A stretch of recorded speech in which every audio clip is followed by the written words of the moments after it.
نہ کیا جاتا. یہ بات بڑی اہم ہے.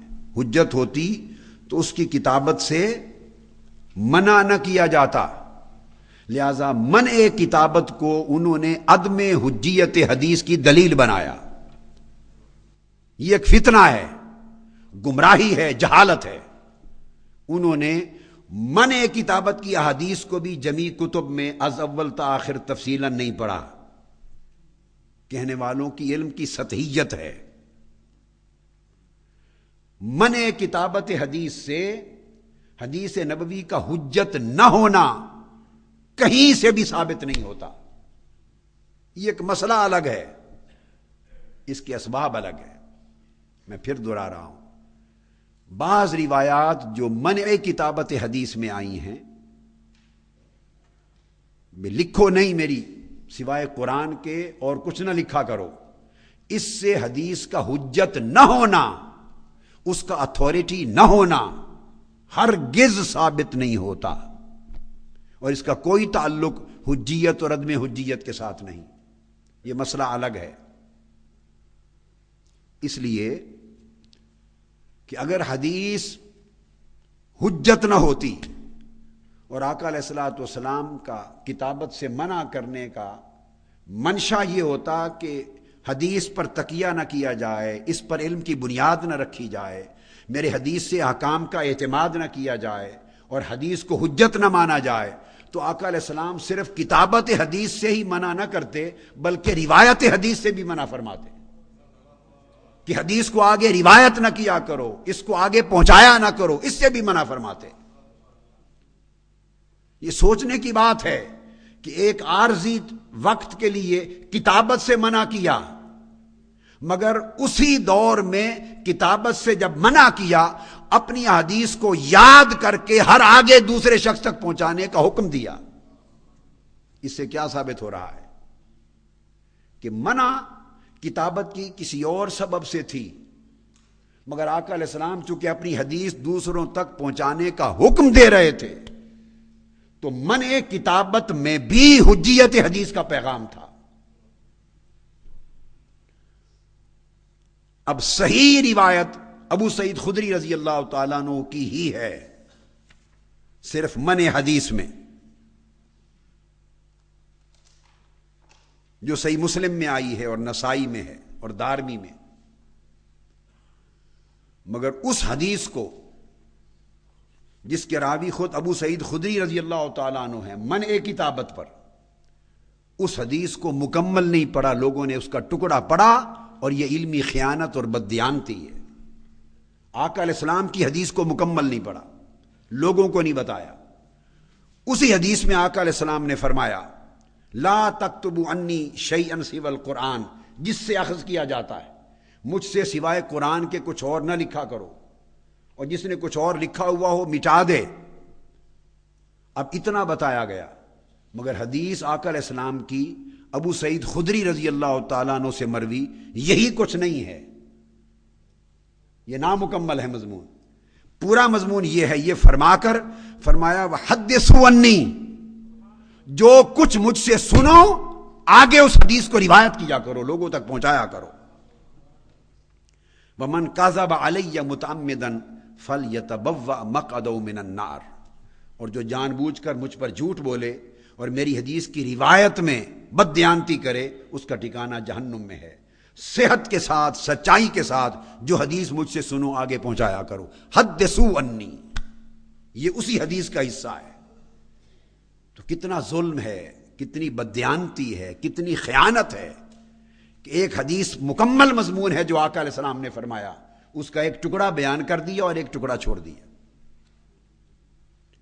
تو یہ حدیث جو منع کتابت پر ہے خود حجیت حدیث پر دلالت کر رہی ہے.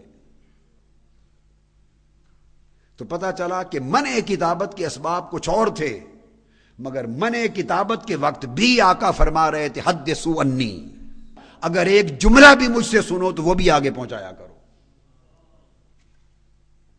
اور فرمایا فَلْيُبَلِّغُ الشَّاهِدُ الْغَائِبَ، ہر وہ شخص جو براہ راست مجھ سے میری حدیث سنتا ہے اس کا فرض ہے کہ جو لوگ موجود نہیں ان کو میری حدیث پہنچائے. تو آقا علیہ السلام یہ کیوں فرما رہے تھے کہ جو موجود نہیں اس تک پہنچایا جائے؟ اس لیے کہ آقا علیہ السلام امت کو بتانا چاہتے تھے کہ دین کی اساس دو چیزوں پر ہے، قرآن اور میری سنت۔ اور خود ہی تو ارشاد فرمایا، انی ترکت فیکم امرین کتاب اللہ و سنتی فإن تمسکتم بہما لن تضلوا۔ میں تم میں دو چیزیں چھوڑے جا رہا ہوں، ایک اللہ کی کتاب، ایک میری سنت حدیث۔ جو ان دونوں کا دامن تھامے رکھے گا وہ کبھی گمراہ نہ ہوگا۔ اب اگلی بات جو بڑی دلچسپ ہے، دوسری روایت جو ابو سعید خدری کی ایک اور طریق سے آئی ہے منع کتابت پر، اس کے الفاظ میں یہی ہیں، وہی لا تکتبوا انی شیئا الا القرآن، یہ آ کر اور فرمایا وحدثوا انی ولا حرج، لکھنے کی بجائے میری حدیث کو یاد کر لیا کرو اور آگے پہنچایا کرو، اس میں کوئی حرج نہیں ہے۔ تو آقا علیہ السلام گویا خود واضح فرما رہے تھے منع کتابت کے وقت کہ منع کا مطلب یہ ہرگز نہ لینا کہ میری حدیث حجت نہیں ہے، اس کو آگے پہنچاؤ، یہ دین کی اساس ہے۔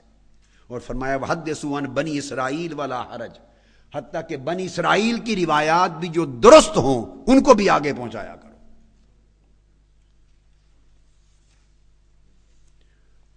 اور دلچسپ چیز یہ کہ حضرت ابو سعید خدری رضی اللہ تعالیٰ عنہ، جن سے واحد صحابی جن سے مرفوعاً سند صحیح کے ساتھ یہ منع وارد اور مروی تھی، انہوں نے خود 1170 احادیث روایت کی ہیں۔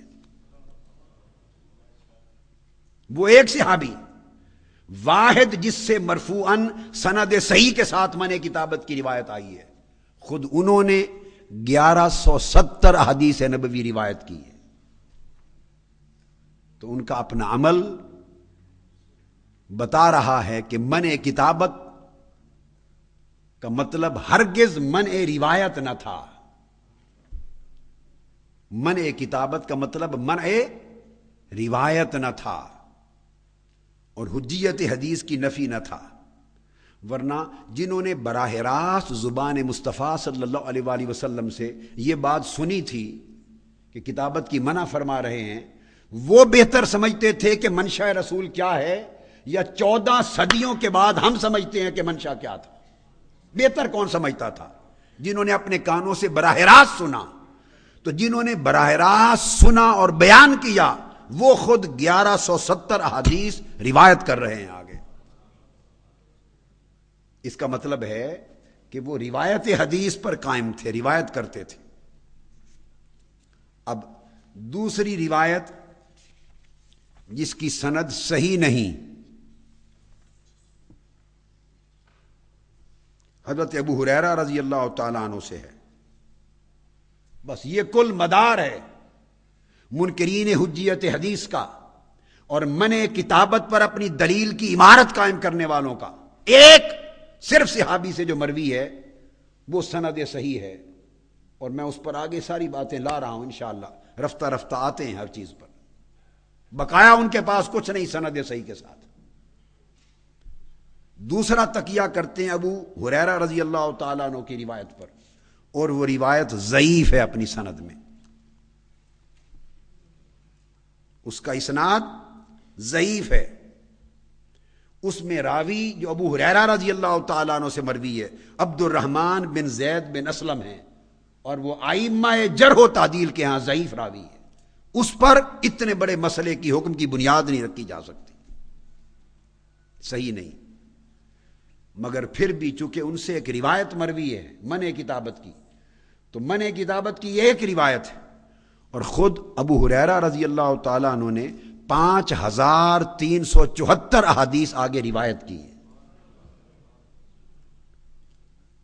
اگر وہ منع کتابت کا معنی یہ سمجھتے کہ میری حدیث آگے نہ پہنچاؤ، کہ کئی امت اس پر اعتماد نہ کرنے لگے، میری حدیث کو ماننے نہ لگے، میری حدیث پر ایمان نہ لے آئے، میری حدیث کو حجت نہ سمجھے، اور قرآن کی طرح میری حدیث سے احتجاج نہ کرنے لگ جائے، اگر معنی یہ ہوتا تو ابو ہریرہ رضی اللہ